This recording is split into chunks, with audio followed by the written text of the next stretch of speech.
حل شهر التقوى والعبادات والخير والبركات، وجنون الأسعار كالعادة يفرغ الأسواق من الزبناء نظرا لضعف إمكانيات الكثير منهم.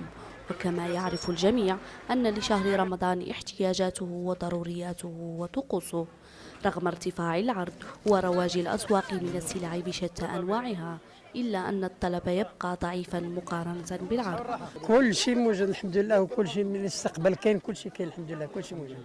واثمنه هما هذوك في الحساب، ما كاينش زعما شي حاجه اللي هي يعني كله سميتو كله ثمنه كله، يعني كل واحد كتمشي على قدره.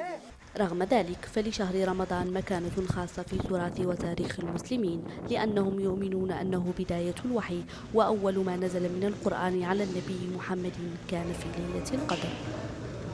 فمن أفضال شهر رمضان أنه الشهر الذي تفتح فيه الجنان وتغلق فيه أبواب النيران وتصد فيه مراد الشياطين، فيكون للمسلم الفرصة في تجنب المعاصي والتقرب من الله تعالى بالعبادات والطاعات.